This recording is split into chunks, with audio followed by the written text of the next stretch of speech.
Hi, I'm Carl Azuz. Thank you for watching CNN 10, your objective explanation of world events. Investors around the world are keeping a close eye on the U.S. stock market. Yesterday, it took a nosedive. The Dow Jones Industrial Average, an index of 30 significant stocks, dropped 1,175 points. That was the biggest one-day point drop in market history, and it followed good news that came out on Friday. The January jobs report from the U.S. government indicated that the country added 200,000 jobs last month, and that wages grew as well at their fastest pace since 2009. So why would that cause the market to drop more than 660 points on Friday and more than 1,100 yesterday? Fear. Investors are concerned that the higher wages could lead to inflation when prices go up and money buys less. And that could lead to a faster increase in interest rates, a tool the government uses to control inflation. So a sell-off began and the Dow dropped. Analysts say the market is still significantly up overall in the past year and that the U.S. economy is healthy. So whether this is a correction, a temporary dip in the market, or a sign that a bear market is ahead with more stock declines, that remains to be seen. In Pyeongchang, South Korea, organizers say almost 3,000 athletes representing 92 countries will be competing. That would be the most ever. And while North Korea has sent a delegation of athletes, musicians, and media to South Korea, and there are signs of improved relations between the two rivals, there are also signs of continued tensions between them. For one thing, the night before the games open, North Korea is holding a parade to show off its missiles and rockets, an effort to show the world its military strength. For another, U.S. Vice President Mike Pence is attending the games. The U.S. is an ally of South Korea, and according to the Washington Post, he's bringing a man named Fred Warmbier with him. He's the father of Otto Warmbier, an American student who was jailed in North Korea and who died soon after he was released last year from a North Korean prison. Warmbier's parents have accused North Korea of torturing him. The communist country says Warmbier contracted botulism, a bacterial disease, while in prison.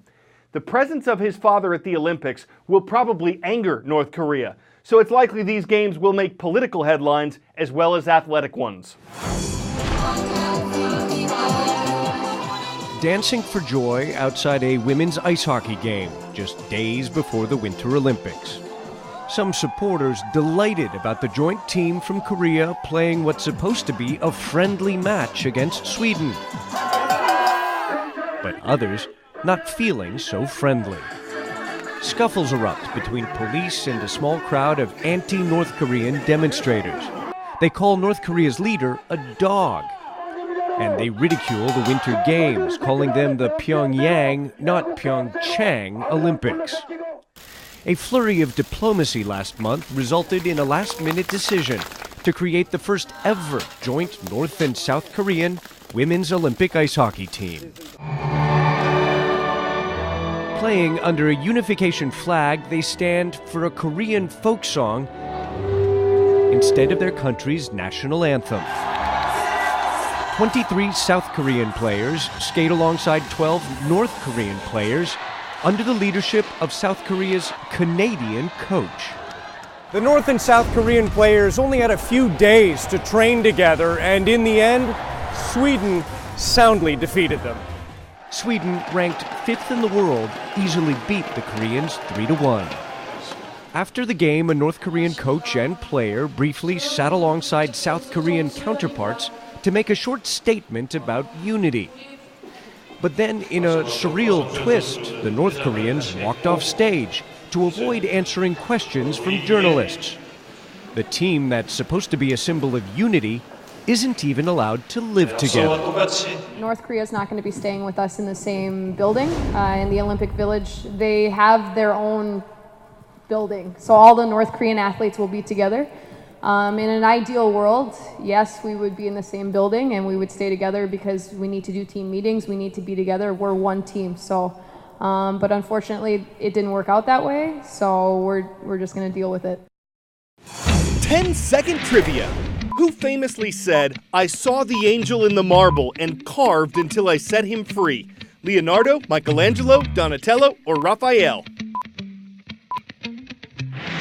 A poet, painter, and architect, as well as a sculptor, Michelangelo Buonarroti famously said these words. He was considered the greatest artist of his time and is still seen as one of the greatest of all time. And one of his most famous works stretches across the ceiling of the Sistine Chapel. Michelangelo completed this in 1512 after working on it for 4 years. He'd originally planned to paint the 12 apostles, the first followers of Jesus Christ, but he reportedly didn't think that was enough, so his plan grew to include more than 300 figures. They're among the priceless Renaissance paintings getting their annual checkup right now. The Sistine Chapel is getting a checkup. For a whole month each year from 5:30 to midnight, when all the tourists are gone, a team from the Vatican comes in to clean it, check for damage, and report on the health of some of the world's most treasured art. It's a painstaking process. Scaffolding must be erected and taken down each night and cannot be attached to the walls to avoid damaging the paintings. One of the biggest problems of the Sistine Chapel is humidity. 25,000 visitors a day pose a risk for the paintings. You know, our bodies are made of water. So when we visit the Sistine Chapel, we bring in humidity and we heat. Everybody heat the environment like a bulb, you say, 80-watt bulb. Humidity causes condensation, and a veil of salt forms on the famous frescoes painted in the 14 and 1500s, which damages the color and the plaster it's painted on. A laborious technique brushing distilled water onto thin Japanese paper removes the salt layer. To combat humidity, there are 30 hidden sensors measuring temperature, air circulation, and number of visitors in the chapel.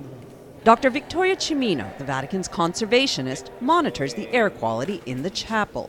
The temperature must be between 22 to 24 degrees Celsius. Humidity must be medium-high. They are very precise markers, and we have to verify that the system respects them. The frescoes in this chapel are over 500 years old. Now, back then there was no artificial lighting. The only light that came in was daylight through these upper windows. And of course, being the Pope's private chapel, far fewer people came through here as well. So cleaning and restoration wasn't really a priority then. Today, with new technology and lighting, not only is there better cleaning, but it has revealed to restorers the original colors used by Michelangelo. The world was shocked after a cleaning and restoration in the 90s to discover that Michelangelo actually used vivid greens, purples, and reds, because for centuries it was assumed that he painted in dark, subdued tones. But that was only the accumulation of dirt and grime. The next time you're in the Sistine Chapel, look out for this. Little black marks, squares, and triangles on some of the paintings. They're called witnesses, deliberately left as evidence for future restorers to give an idea of just how dark the paintings were before. To make sure the colors stay vibrant, a color team measures any changes to tone by taking pictures of the frescoes with a multi-wavelength camera, which is then analyzed by a computer. Dr. Fabio Moresi is in charge of color analysis. We can see the color of every single pixel and compare it throughout the years. It's important because we can detect any changes even before they are visible to the human eye. A behind-the-scenes labor of love so that the past may continue to brighten our future. Delia Gallagher, CNN, Rome.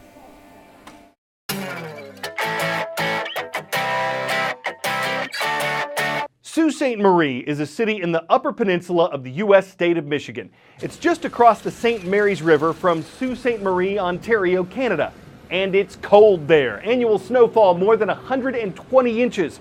So some snowmobilers recently tried to break the Guinness World Record for largest snowmobile parade. According to affiliate WLUC, they were just a few riders and mobiles short. 997 vehicles participated, but 1,048 were needed. Still, it was a grand idea. The event stayed on track. No one was misled. No one was running bored. Maybe they didn't tread out a new record, but the dual purpose was to have fun. And getting that many riders out in sub-freezing temperatures was unsnowmobile-believable.